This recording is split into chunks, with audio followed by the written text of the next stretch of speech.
First 6 months तो मैंने कहा कि एक्सक्लूसिव ब्रेस्ट फीड होना चाहिए। उसके बाद जो होता है हम उसे कम्प्लीमेंट्री फीडिंग कहते हैं कि हमने दूध के साथ साथ हमने कम्प्लीमेंट्री फीडिंग करानी है अप टू 2 ईयर्स। 2 ईयर्स तक वैसे ही माँ का दूध लाजमी पिलाना चाहिए।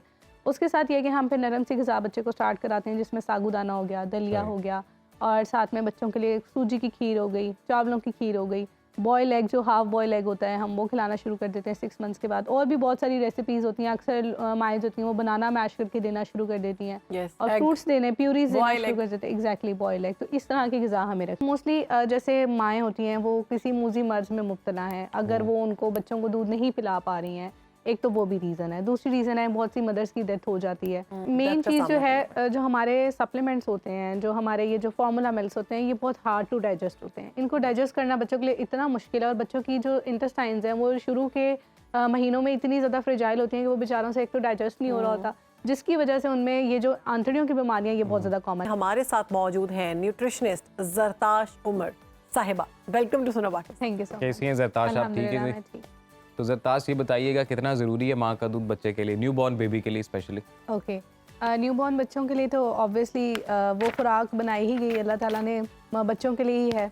तो ऐसा है कि जो हमारा अमेरिकन या जितनी भी सोसाइटीज़ हैं, जैसे हमारी जो पीडियाट्रिक सोसाइटीज़ होती हैं, मोस्टली अमेरिकन है या यूरोपियन है, वो सारी यही कहती हैं कि पहले 6 माह तक बच्चे को एक्सक्लूसिव ब्रेस्ट फीड करवाना है। एक्सक्लूसिव ब्रेस्ट फीड का मतलब है कि एक सिंगल ड्रॉप ऑफ वाटर भी उनको ना दिया जाए, वो आप सिर्फ ब्रेस्ट फीड से ही उसकी फुलफिलमेंट पूरी की जाए। और इसलिए इतना ज़रूरी इसलिए है क्योंकि आपको पता है कि it is complete nutrient pack. जो हमें आर्टिफिशियली चीज़ें हम ले रहे होते हैं, इतने पैसों की दे के ले रहे होते हैं, वो हमें फ्री ऑफ कॉस्ट जो हम बच्चों को दे रहे होते हैं, उसके अंदर सबसे ज़्यादा अमाउंट होती है हमारे पास इम्यूनोग्लोबुलिन्स की। इम्यूनोग्लोबुलिन्स बेसिकली क्या होते हैं? ये बेसिकली हमारे क़ुव्वत मुदाफ़त बनाने के लिए जो हमारे इम्यून सेल्स होते हैं उनको बूस्ट अप कर रहे होते हैं। उसमें IgA सबसे ज़्यादा इंपॉर्टेंट है। जब माँ का दूध बच्चा पीता है तो उसके अंदर IgA जो होता है वो एक प्रोटेक्टिव लेयर बना देता है उसके गले में, उसके नाक में, उसके सारे इंटेस्टाइन्स में, और वो जो भी बीमारियाँ अगर खुदा न खास्ता बच्चे को अटैक करती हैं तो वो उससे प्रोटेक्टेड रहता है। और दूसरी चीज़ है कि इसमें प्रोटीन बहुत ज़्यादा होता है। प्रोटीन क्या करता है? बच्चे का वज़न बढ़ाता है, जैसे आपने बताया कि वो 3 गुना ज़्यादा हो जाता है उसका वज़न। इसके साथ साथ उसमें फ़ैट होता है जो बच्चे के ब्रेन डेवलपमेंट में बहुत ज़्यादा ज़रूरी है, और साथ साथ उसको एनर्जी प्रोवाइड कर रहा होता है। इसी तरीके से मदर के लिए भी ब्रेस्ट फीड जो होती है वो बहुत इंपॉर्टेंट होती है। अगर वो ब्रेस्ट फीड करवा रही है बच्चे को तो उस पर बहुत ज़्यादा उसको फ़ायदे मिल रहे हैं, उसका वज़न बहुत जल्दी कम हो रहा है, क्योंकि ब्रेस्ट फीड जो है वो एक दिन के अंदर अप्रॉक्सीमेटली 500 कैलोरीज जलाता है, बर्न करता है। तो अगर एक मदर इस तरह से करवाएगी तो उनके लिए बेचारियों के लिए सबसे बड़ा टास्क ये होता है कि उन्होंने वजन कम करना है। तो वो अगर वो ब्रेस्ट फीड एक्सक्लूसिवली करवाती हैं तो एक तो वो उनकी कैलोरीज भी बर्न करता है। तो ज़रताश, ये जो इंकशाफ हुआ है रिपोर्ट में कि हर साल 1 लाख से ज़्यादा बच्चे मौत के मुंह में जा रहे हैं, तो इसकी क्या वजह है फिर? इसकी वजह ये है कि मोस्टली जैसे माएँ होती हैं वो किसी मूजी मर्ज़ में मुब्तला हैं, अगर वो उनको बच्चों को दूध नहीं पिला पा रही हैं, एक तो वो भी रीज़न है। दूसरी रीज़न है बहुत सी मदर्स की डेथ हो जाती है, तो बच्चे जो होते हैं उनको दूध नहीं मिल पाता। लेकिन इसमें तो स्पेसिफिकली ये बताया गया है कि जो सप्लीमेंट्स बच्चों को दिए जाते हैं 1 साल के दौरान, और जो फार्मूला मिल्क्स होते हैं उनकी वजह से बच्चों को ये क्योंकि मेन चीज़ जो है जो हमारे सप्लीमेंट्स होते हैं, जो हमारे ये जो फार्मूला मिल्क्स होते हैं, ये बहुत हार्ड टू डाइजेस्ट होते हैं। इनको डाइजेस्ट करना बच्चों के लिए इतना मुश्किल है, और बच्चों की जो इंटेस्टाइन्स हैं वो शुरू के महीनों में इतनी ज़्यादा फ्रेजाइल होती हैं कि वो बेचारों से एक तो डाइजेस्ट नहीं हो रहा होता, जिसकी वजह से उनमें ये जो आंतड़ियों की बीमारियाँ ये बहुत ज़्यादा कॉमन है, जिसमें क्रॉन डिजीज़ है, अल्सरेटिव कोलाइटिस है, जो ये बच्चों में इतनी सवेयर बीमारियाँ हो जाती है कि जब निज़ाम हज़म ही ख़त्म हो गया तो फिर क्या होता है कि बच्चे इतने मालनरिश्ड होकर उनकी डेथ रिपोर्ट हो रही होती है। दूसरी चीज़ ये होता है कि बच्चों को इम्यूनिटी मिल ही नहीं रही होती, क्योंकि हमारे फार्मूला मिल्क्स में इम्यूनिटी बूस्टर्स हैं ही नहीं। वो सिर्फ हमें मदर मिल्क से प्रोवाइड होते हैं। तो जब बच्चों को नहीं मिलता तो ऑब्वियसली जो बीमारियां हैं वो बच्चों के लिए तो बहुत ज़्यादा सवेयर हैं। वो जैसे अगर फार्मूला मिल्क तो डॉक्टर की रिकमेंडेशन पे दिया जाता है, मोस्टली तब भी दिया जाता है जैसे कोई वर्किंग वुमेन है, अगर वो अपनी जॉब के साथ बच्चे को नहीं दे सकती, वरना आजकल तो ट्रेंड है मोस्टली फीमेल्स का मिथ है कि अगर हम ब्रेस्ट फीड करवाएंगे तो हमारी बॉडी शेप खराब हो जाएगी। बॉडी शेप, तो ये ऐसा कुछ भी नहीं होता, बल्कि ब्रेस्ट फीड तो आपको बहुत ज्यादा फायदे दे रहा होता है। तो उस वजह से भी मदर जो होते बच्चों को डिप्राइव रखती हैं ना, अगर आप ब्रेस्ट फीड नहीं एग्जैक्टली बॉटल फीड तो बहुत खतरनाक है। आप बहुत मजबूरी हो तो ठीक है, यू कैन गिव, आप एक टाइम दे दो, लेकिन ये नहीं है कि वो बिल्कुल ही टोटल ऑल्टरनेटिव है मदर मिल्क। लाइक कुछ मदर ऐसी होती हैं जिनको या तो उनको तजुर्बा नहीं होता फर्स्ट बेबी की दफा, या फिर उनको उनकी जानिब से ये शिकायत आती है कि हमें तो मिल्क आया ही नहीं है। ऐसा ही है। उनके लिए क्या खुराक खाना चाहिए? उनके लिए होता है कि हमें ज़्यादा से ज़्यादा प्रोटीन लेना चाहिए। हमें अपनी जो खटास वाली चीज़ें होती हैं इनको थोड़ा कम करना चाहिए, क्योंकि वो हिंडर कर देता है हमारे जो जितनी भी एसिडिक चीज़ें होती हैं जिसमें हमारे पास खट्टे ये मशरूबात के ये चीज़ें आ जाती हैं। कार्बोनेटेड बेवरेजेस से हमें एहतियात करनी चाहिए उसमें। और दूसरी चीज़ है, हमें ख़ुद भी दूध पीना चाहिए। और तीसरी चीज़ है कि अपनी डाइट में वेजिटेबल्स, फ्रूट्स, विटामिन्स, मिनरल्स का ज़्यादा से ज़्यादा इस्तेमाल करना चाहिए। जो आप ड्यूरिंग प्रेगनेंसी विटामिन मिनरल्स ले रहे होते हैं उनको आपने आफ्टर डिलीवरी भी कंटिन्यू करना होता है। हमारा ये मिथ होता है कि हमने उसे कंटिन्यू नहीं करना।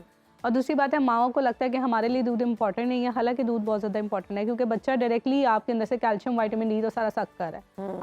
आपको खुद भी तो चाहिए वो सब। तो जब तक आप खुद दूध नहीं पियेंगे तो आपकी हड्डियाँ एक टाइम आएगा कि भुरभुरी होना शुरू हो जाएगी। जो बच्चे हैं छोटे, अदर देन मिल्क, 1 साल की जो एज वाले बच्चे होते हैं उनको क्या खिलाना चाहिए, खुराक कैसी होनी चाहिए? पहले तो फर्स्ट 6 मंथ्स तो मैंने कहा कि एक्सक्लूसिव ब्रेस्ट फीड होना चाहिए। उसके बाद जो होता है हम उसे कम्प्लीमेंट्री फीडिंग कहते हैं, कि हमने दूध के साथ साथ हमने कम्प्लीमेंट्री फीडिंग करानी है अप टू 2 ईयर्स। 2 ईयर्स तक वैसे ही माँ का दूध लाजमी पिलाना चाहिए।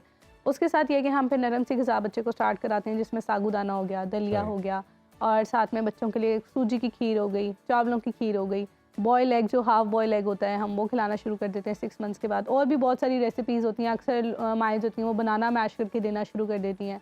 और फ्रूट्स देने, प्यूरीज देना शुरू कर देते हैं। Exactly, boil egg. तो इस तरह की ग़िज़ा हमें रखनी चाहिए। वैसे ज़रतास, ये facility all across Pakistan available है, लाइक के जो भी माँ जन्म दे रही है बच्चे को तो उनके जो डॉक्टर हैं वो बता देते हैं कि आपने ये डाइट रखनी है, ऐसा रखना है? मुझे ऐसा लग रहा है कि ये सिर्फ जो मेजर मेट्रोपॉलिटन सिटीज़ हैं। नहीं, ऐसा नहीं है। जैसे मैं खुद एक गवर्नमेंट हॉस्पिटल में काम करती हूँ। गवर्नमेंट हॉस्पिटल में जो भी अगर लेमन इंसान भी आया है, अगर उसको भी आप इंग्लिश में कुछ नहीं बता सकते तो वो जो डॉक्टर्स हैं वो पंजाबी के लेवल पे जाके भी उसको समझाते हैं कि तुमने ये खाना, ये नहीं खाना, और उस पर बहुत ज़्यादा एम्फेसाइज किया जाता है। और उनको तो गवर्नमेंट की तरफ से जो फ्री विटामिन्स एंड मिनरल्स भी मिलते हैं जो उन्हें कंटिन्यू करने होते हैं। लेकिन बस वही बात है कि अक्सर हम भूल जाते हैं लेना। हम खुद भी, अगर हम लोग मिडिल सोशो इकोनॉमिक लेवल से, तो हम भी अक्सर भूल जाते हैं। पढ़े होंगे लेकिन हम लेंगे तो ऐसा ही है। हम अक्सर देखते हैं कि 1 साल के अंदर बच्चे बच जाते हैं जिनको फार्मूला मिल्क मिलता है, मतलब मदर फीड नहीं मिलती, उनको ये होता है कि वो बीमार रहते हैं। वो क्या वजह? वो यही वजह है, मैंने आपको बताया कि उनके अंदर इम्यूनिटी ही नहीं होती। तो फिर उनको क्या खुराक देनी चाहिए? खुराक, इम्यूनिटी, हमें बच्चा मदर फीड नहीं ले पाया, हमें उनको इम्यूनिटी बूस्टर्स देने पड़ते हैं। इम्यूनिटी बूस्टर्स का मुराद है कि हमें प्रोटीन रिच डाइट देनी पड़ती है। अच्छे से अच्छा उनके एग वाइट्स देने चाहिए हमें उन्हें। अगर बच्चा नहीं खा तो कीमे की टिक्कियाँ बना के दे दी, कबाब बना के दे दिए, या बॉयल्ड चिकन दे दी, किसी भी फॉर्म में उन्हें चिकन, मीट या कोई भी जो गोश्त वाली चीज़ें हैं वो दे दें, या दालें दे दें, उनमें भी बहुत अच्छा हमारे पास प्रोटीन होता है। दूसरी चीज़ है कि अगर मदर तो अगर ब्रेस्ट फीड करवाती है, मुझे ये चीज़ बड़ी अच्छी लगती है कि वो पोस्टपार्टम डिप्रेशन से भी बचती है। क्योंकि जब हम ब्रेस्ट फीडिंग करवा रहे होते हैं हमारा एक हार्मोन है ऑक्सीटोसिन, वो रिलीज़ होता है और वो हमें हैप्पीनेस प्रोवाइड करता है, कंफर्ट प्रोवाइड करता है। तो पोस्टपार्टम डिप्रेशन इज़ रियल, हर किसी को होती है, चाहे शॉर्ट टर्म हो या लॉन्ग टर्म हो। पोस्टपार्टम डिप्रेशन इतना बढ़ता जा रहा है। एग्जैक्टली, इतना बढ़ता जाता है क्योंकि मदर्स नहीं करवाती, और कुछ मदर्स तो वैसे ही नहीं करवाती। मैंने आपको बताया कि बॉडी शेप खराब हो जाएगी। कोई मदर ऐसी नहीं होगी जो ना करवाए, वो तो हर माँ का दिल करता है। आई हैव सीन इट कि होती हैं कुछ के शेप खराब हो जाएगी। और कौन सा ऐसा कोई डेंजरस ट्रेंड है जो न्यू बॉर्न बेबीज के साथ हम ज्यादा देखते हैं कि लोग कर रहे हैं, जिसकी वजह से वो वल्नरेबल रहते हैं? एक ये ट्रेंड है कि हम बच्चे को पैदा होते साथ ही वो काउ मिल्क पे शिफ्ट करा देते हैं।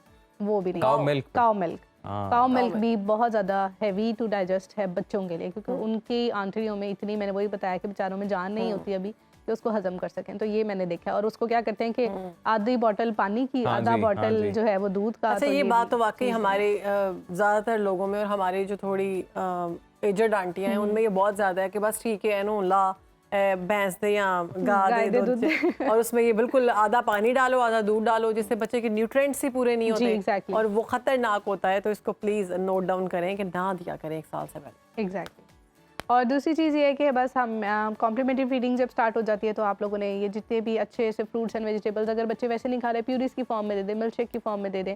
अब आजकल तो वो बड़ी एक अच्छी सी चीज़ आ गई है, एक छोटा सा पैसिफायर होता है, उसके अंदर कोई फ्रूट डाल दिया जाता है और बच्चा उसको सक करता रहता है, तो वो उसको फ्रूट के न्यूट्रिएंट्स भी जा रहे हैं, वो पैसिफायर मिल रहा है वो। जी, पाकिस्तान में भी अवेलेबल है।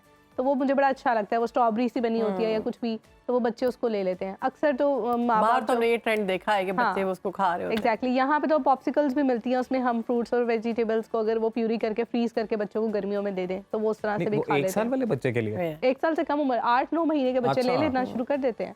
और जो वो क्रॉलिंग फेज से गला खराब या ऐसा कुछ नहीं होता? जब गर्मियाँ होती हैं, गर्मियों में ऐसा कुछ बच्चों के लिए जो 1 साल के अंदर सबसे खतरनाक, मतलब 1, 2, 3 पॉइंट्स वो बताएं। सबसे खतरनाक है स्वीटनर्स, चीनी, जो हम लोग चीनी का इस्तेमाल कराते हैं, ये बड़ी खतरनाक है।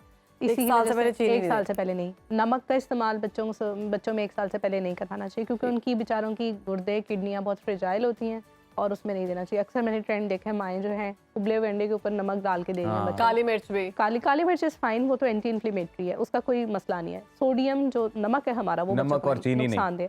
बच्चों को दूध के अंदर चीनी डाल के दे रहे हैं कि इसको ये मीठा नहीं पीता। भाई टेस्ट हमने ही लगाया, उसको क्या पता कि दूध का साल टेस्ट के बाद दे सकते हैं ना, मीठा नहीं साल के पीता बाद दे सकते हैं, और वो भी एक माइन्यूट अमाउंट में। और जैसे क्योंकि शहद डाल सकते हैं, शहद डाल सकते हैं, जितने हमारे नेचुरल स्वीटनर्स हैं वो हम दे सकते हैं। चीनी जो है वो तो आपको पता है हमारी आर्टिफिशियल स्वीटनर में आती है, ठीक है। और इसके अलावा जो तीसरी चीज है, हम ये जो जंक फूड है, ये मेरे ख्याल से सारी चीजें तो बड़ों को भी नहीं खानी चाहिए। ये वो सारी चीजें बड़ों को भी नहीं खानी चाहिए, तो ये खानी छोटे बच्चों को भी नहीं देनी चाहिए। आप कहीं भी हो, वक्त कोई भी हो, बाखबर रहिए दुनिया के हालात व वाक़यात से। अभी सब्सक्राइब कीजिए सुनो न्यूज़ के YouTube चैनल को और क्लिक करें बेल आइकन को, ताकि आप हमेशा बाखबर रह सकें।